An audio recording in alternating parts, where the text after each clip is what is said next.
नमस्कार दोस्तों, study point के ऑनलाइन प्लेटफॉर्म पे आप सभी का बहुत बहुत स्वागत है। प्राचीन भारत की जो हमने संस्कृति करी थी उसमें हम मौर्य काल तक का अध्ययन कर चुके थे। उसके बाद अब हम मौर्योत्तर काल पढ़ेंगे। अगर हम अभी तक का रिकैप करें, जो अभी तक हमने पढ़ा उसका रिकैप करें तो सबसे पहले हमने सिंधु घाटी सभ्यता पढ़ी थी, जो एक नगरीय सभ्यता थी। उसमें हमने जाना कि जो अलग अलग नगर थे सिंधु घाटी सभ्यता के, जैसे हड़प्पा, मोहनजोदड़ो, इनकी विशेषताएं, साथ साथ इनमें से क्या प्रमुख चीज़ें थी वो पढ़ें। उसके बाद हम ये नगरीय सभ्यता के पतन के बाद जब वैदिक सभ्यता स्टार्ट होती है, जो एक ग्रामीण सभ्यता थी, तो उसमें आर्यों का प्रवेश होता है।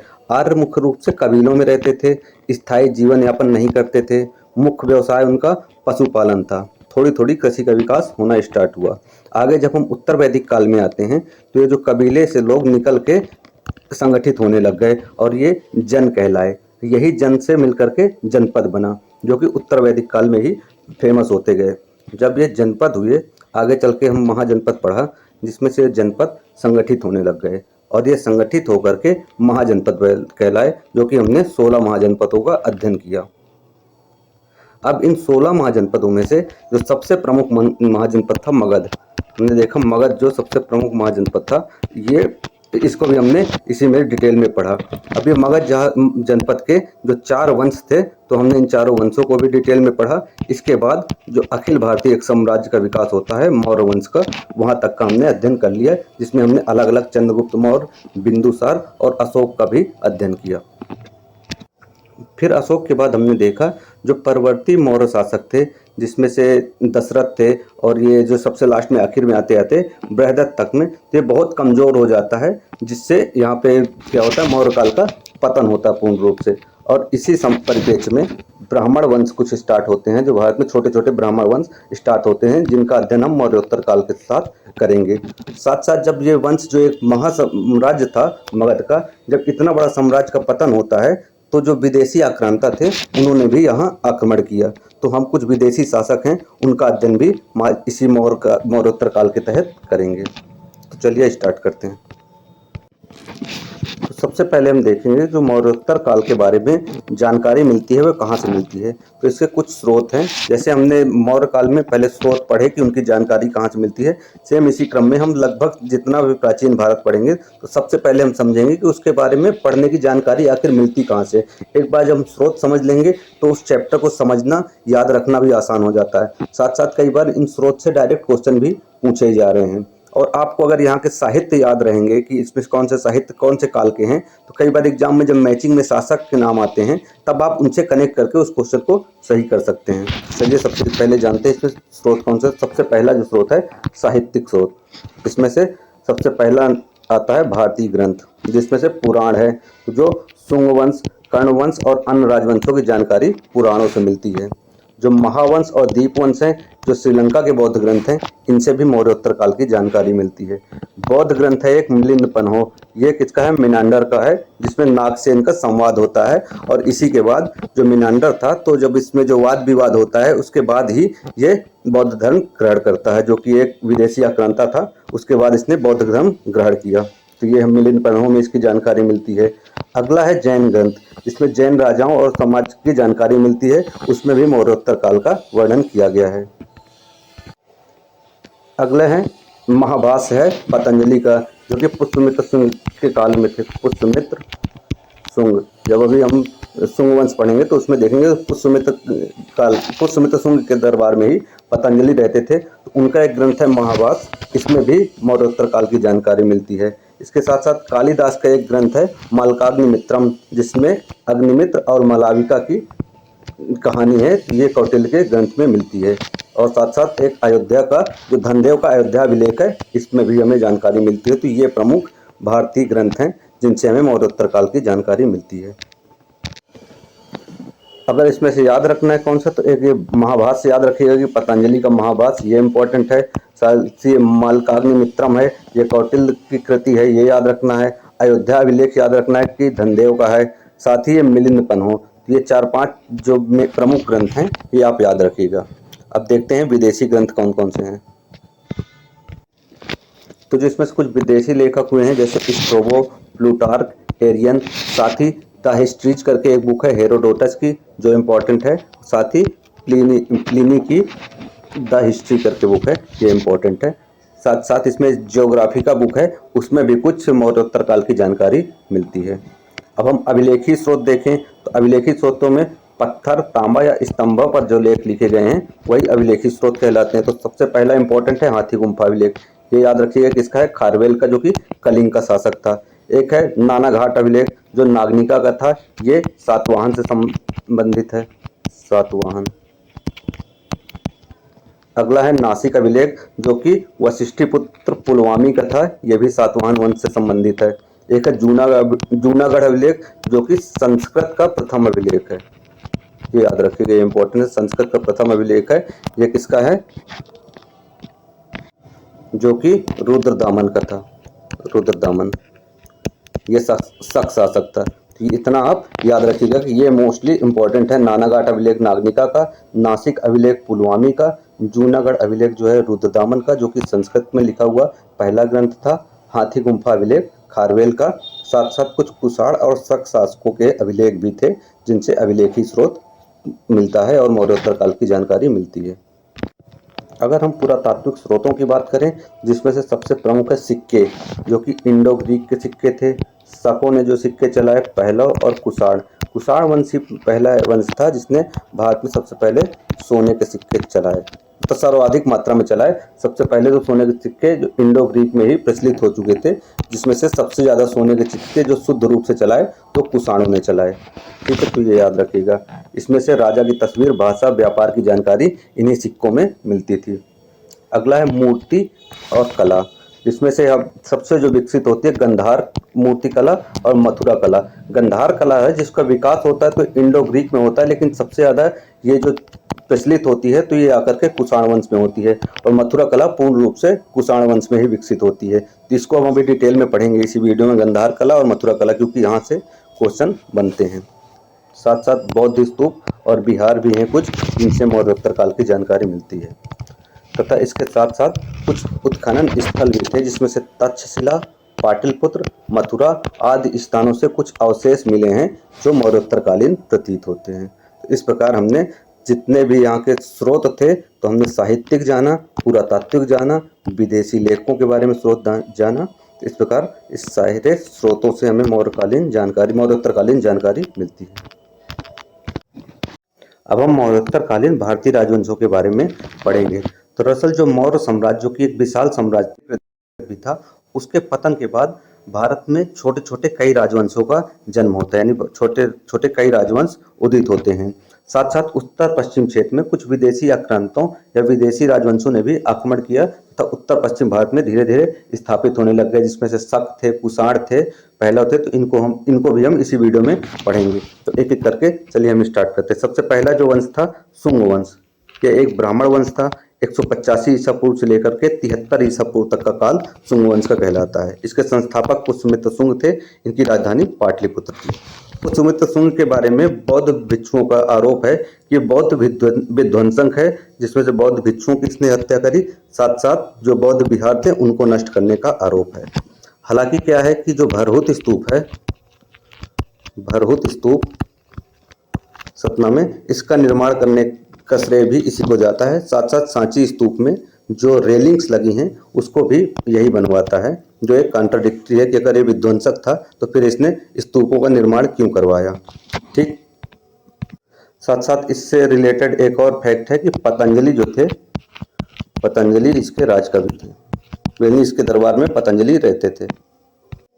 हम पूरे मौर्योत्तर काल में शासकों के बारे में बहुत ही उतनी जानकारी रखेंगे जो हमारे एग्जाम के लिए आवश्यक है, क्योंकि यहाँ से बहुत क्वेश्चन शासकों से नहीं बने हैं। जो भी क्वेश्चन बने हैं तो इनकी कलाओं से बने हैं, जिसमें से गंधार, मथुरा कला, साथ साथ कुषाण वंश से क्वेश्चन बनते हैं और उसके साथ सातवाहन से, तो हम उसी पे फोकस करेंगे। अगला जो शासक है अग्निमित्र।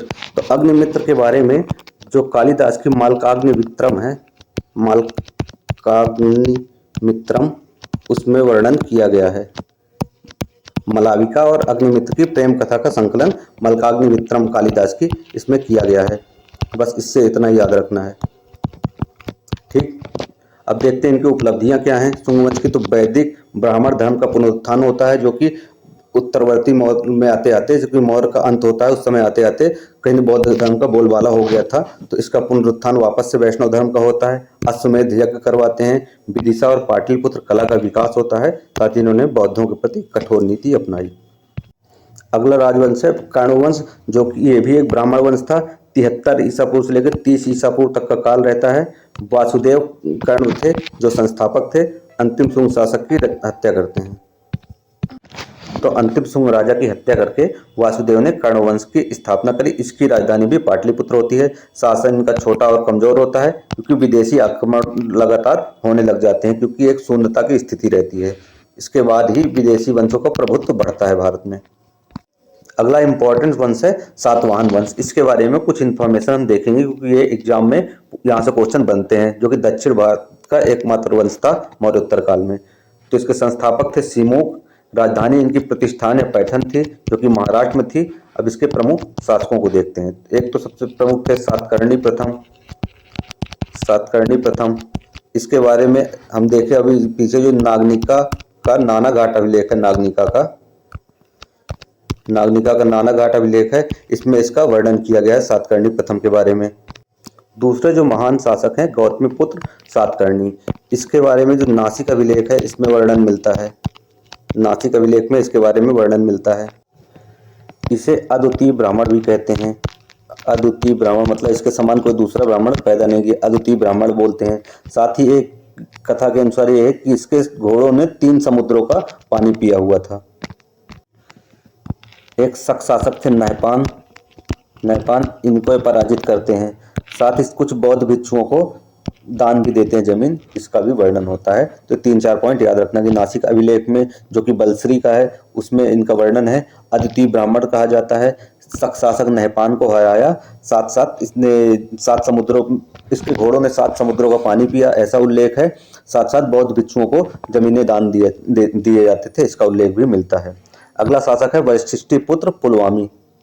इसका उल्लेख कन्हेरी अभिलेख में मिलता है। इसके बारे में कहा गया है कि प्रथम आंध्र सातवाहन इसको कहा जाता है।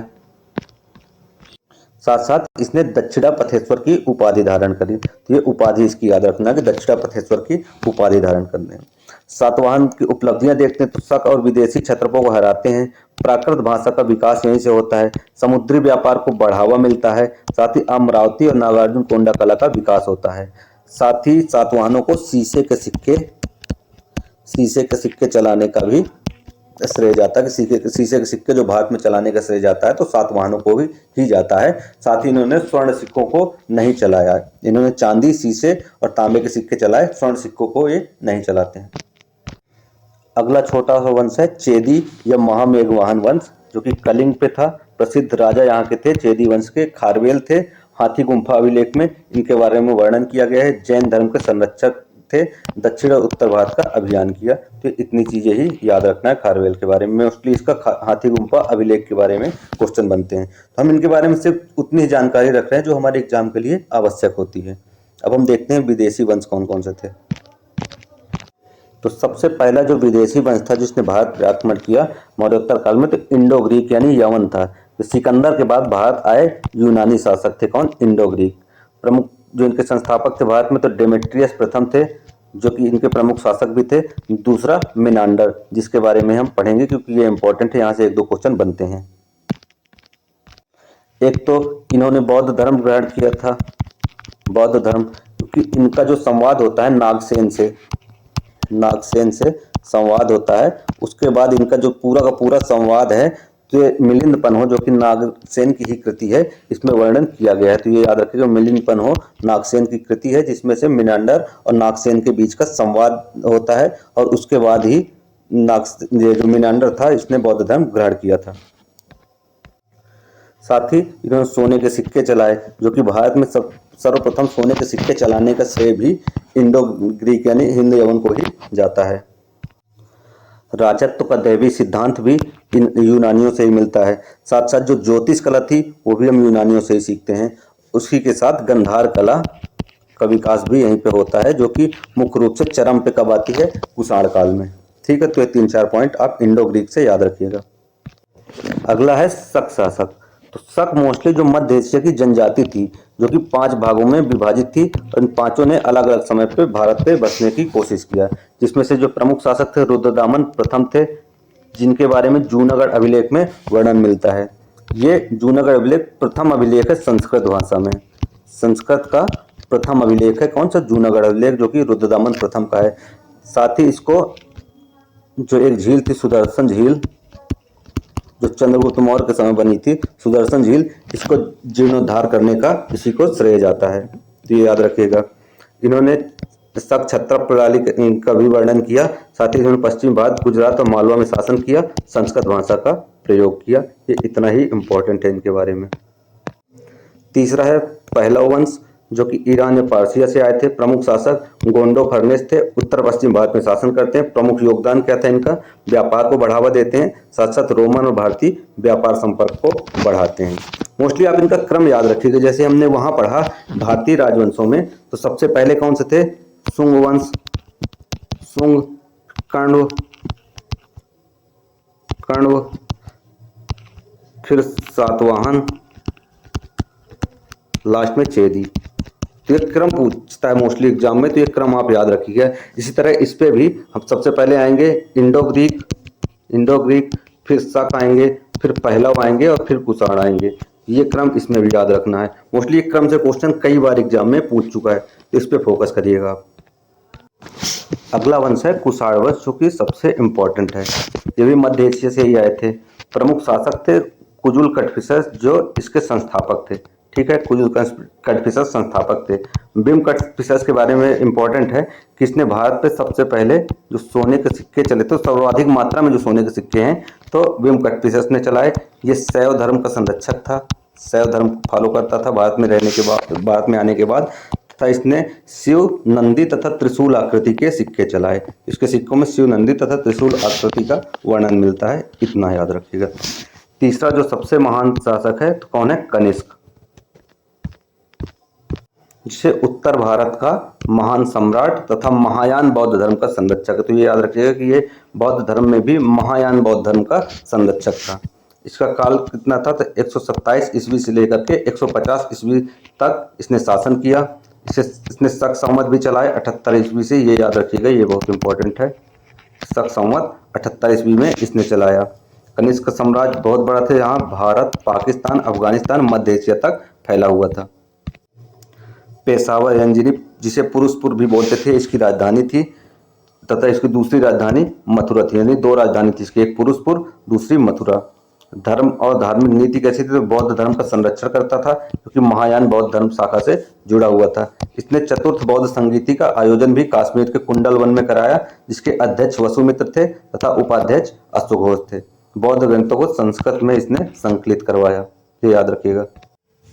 साथ साथ धार्मिक सहिष्णुता की नीति अपनाता था, क्योंकि स्वयं तो बौद्ध धर्म को पालन किया, लेकिन उसके साथ साथ सभी धर्मों का सम्मान करता था। इसके सिक्कों पर बुद्ध, शिव, ईरानी तथा यूनानी देवताओं को भी दिखाया गया। तो ये इस प्रकार से हमने कुछ जो विदेशी शासक थे, साथ साथ जो भारतीय शासक थे मौर्योत्तर काल के, इनके बारे में हमने जाना। इसके पहले हमने सभी स्रोतों के बारे में डिटेल से जाना। अब हम देखते हैं इनका प्रशासन कैसा था, इनकी समाज कैसा था तथा इनकी अर्थव्यवस्था कैसी थी। इसके साथ ही हम मौर्योत्तर काल का अंत करेंगे।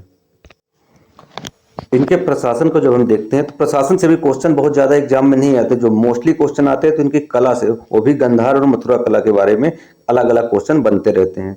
तो जैसे मौर्य काल में हम जब देखते हैं कि जो कहीं ना कहीं केंद्रीकृत व्यवस्था थी, जो मौर्योत्तर काल में आने के बाद जो केंद्रीकरण, जिसका विकेंद्रीकरण होता है, जिसमें शुंग, कण्व, सातवाहन, शक, कुषाण आदि वंशों ने शासन किया। ठीक है, जो राजा होता था तो सर्वोच्च शासक होता था, उसे महाराज, महाराजाधिराज, राज्याधिराज जैसी उपाधियां दी जाती थी। वह सेना, न्याय और कर का प्रमुख होता था। ठीक है, सामंत और छत्रप व्यवस्था विकसित थी।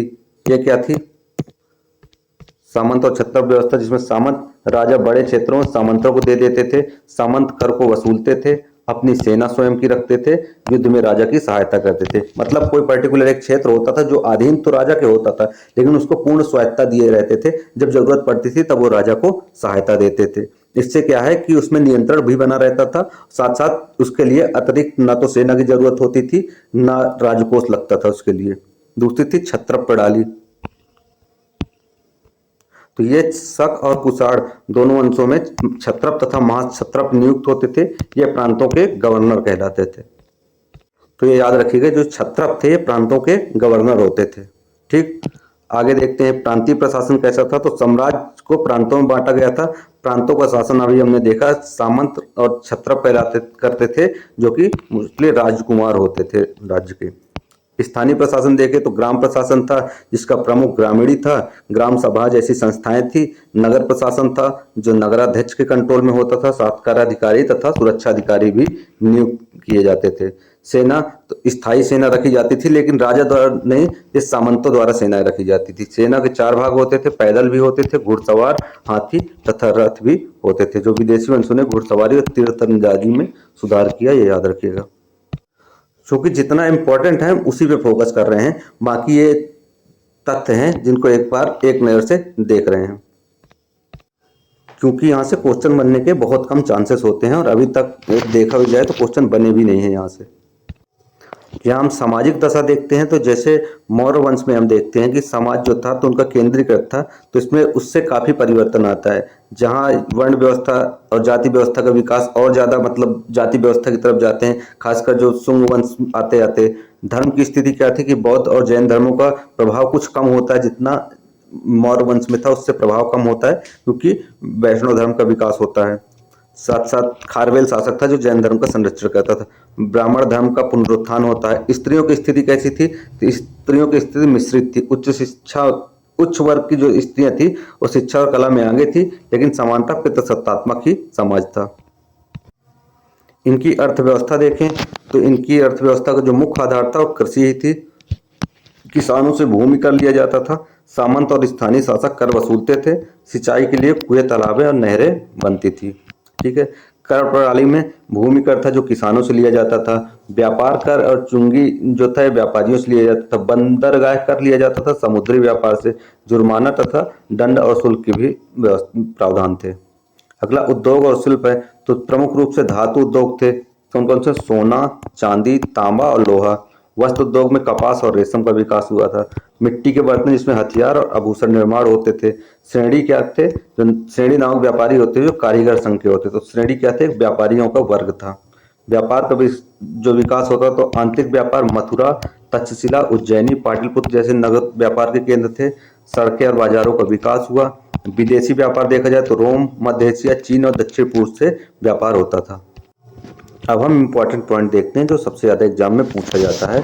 गंधार तथा मथुरा कला, ये दोनों कला मौर्योत्तर काल विशेषकर कुषाण काल की प्रमुख कला शैलियाँ थी, जिनमें बुद्ध की मूर्ति कला का बहुत विकास हुआ। तो गंधार और मथुरा दोनों कला मूर्ति कला के लिए प्रचलित थी। गंधार कला का देखा जाए तो इसका क्षेत्र था उत्तर पश्चिमी भारत और पाकिस्तान में गंधार कला का विकास हुआ, जो इसके प्रमुख केंद्र थे तक्षशिला, पेशावर और स्वात घाटी। प्रभाव क्या था? तो इनमें यूनानी यानी ग्रीक प्रभाव था, रोमन और ईरानी तीनों प्रभाव देखने को मिलता है। ठीक है, तो ये याद रखिएगा, ये इंपॉर्टेंट है। इसमें यूनानी, रोमन और ईरानी तीनों प्रभाव देखने को मिलता है, इसलिए इसे इंडो ग्रीक या ग्रीको बौद्ध कला भी कहा जाता है। ठीक, गंधार कला की अगर विशेषताएं देखें तो बुद्ध की मूर्तियां मानव रूप में पहली बार बनाई गई गंधार कला में, ये इंपॉर्टेंट फैक्ट। मूर्तियां ग्रीक देवताओं जैसे सुंदर और यथार्थवादी थी, ये दूसरा इंपॉर्टेंट फैक्ट कि कैसी थी? ग्रीक देवताओं के जैसी थी। बुद्ध के घुंघराले बाल, लंबे चेहरे, पतली नाक, वस्त्र और सिलवटें स्पष्ट रूप से दिखाई देती थी। पत्थर और स्तूपों का प्रयोग किया जाता था। साथ ही बुद्ध को यूनानी शैली के वस्त्र निचोंगा में दिखाया गया। महत्व क्या है? तो बुद्ध को देवता के रूप में दिखाने की परंपरा पहली बार यहीं से शुरू होती है। ठीक, दूसरा विदेशी और भारतीय कला का मिश्रण थी, ये याद रखिएगा, ये बहुत इंपॉर्टेंट है। जो गंधार शैली है तो भारतीय और विदेशी कला का मिश्रण थी, जबकि मथुरा कला जो थी तो पूर्ण रूप से भारतीय कला थी। दूसरा देखते हैं मथुरा कला। इसका क्षेत्र क्या था? उत्तर भारत, प्रमुख केंद्र इसका मथुरा था। प्रभाव तो शुद्ध भारतीय कला परंपरा का प्रभाव देखा जाता था। विदेशी प्रभाव इसमें कम था। जहां वहां ग्रीक, यूनानी और ईरानी तीनों प्रभाव थे, तो इसमें से विदेशी प्रभाव कम था मथुरा कला में, ये याद रखिएगा। इसकी मुख्य विशेषताएं देखें तो बुद्ध, जैन और हिंदू देवताओं तीनों की मूर्तियां थी। जहां गंधार कला में मात्र बुद्ध की मूर्तियां थी, तो यहाँ तीनों की मूर्तियां थी। ये अंतर याद रखिएगा। तो एक तो इसमें विदेशी प्रभाव कम था, दूसरा इसमें तीनों धर्मों की मूर्तियां थी। मूर्तियां मोटे मजबूत और शरीर और गोल चेहरे वाली थी। वस्त्र पतले और शरीर से चिपके हुए दिखाए जाते थे। लाल बलुआ पत्थर का प्रयोग होता था, ये याद रखिएगा। ये रेड सैंडस्टोन का प्रयोग होता था। साथ साथ भाव भंगिमा सरल और भारतीय थी।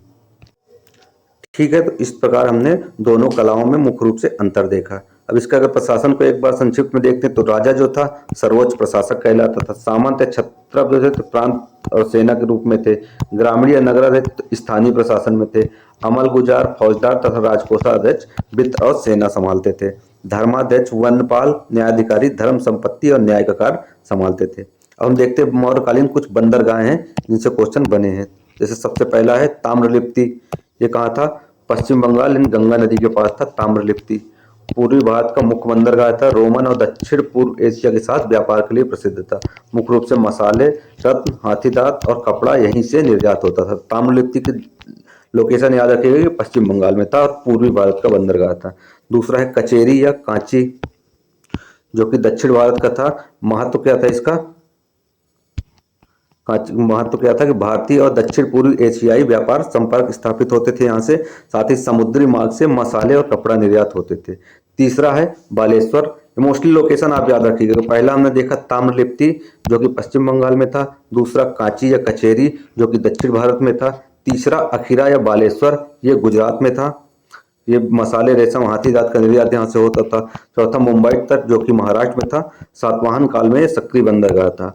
और आखिरी है नालंदा और पाटलिपुत्र के पास जलमार्ग, जो कि बिहार और गंगा नदी के माध्यम से कनेक्ट होता था तथा यह आंतरिक और विदेशी व्यापार दोनों के लिए जलमार्ग होता था।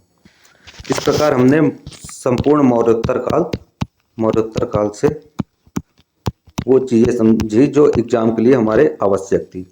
मुख्य रूप से आप यहाँ पर फोकस करिएगा जो स्रोत हैं, खासकर जो साहित्यिक स्रोत हैं उन पे, सिक्कों पे किसने सिक्के चलाए, कौन से सिक्के किसने चलाए। जैसे हमने देखा कि सबसे पहले सोने के सिक्के चलाते हैं इंडो ग्रीक।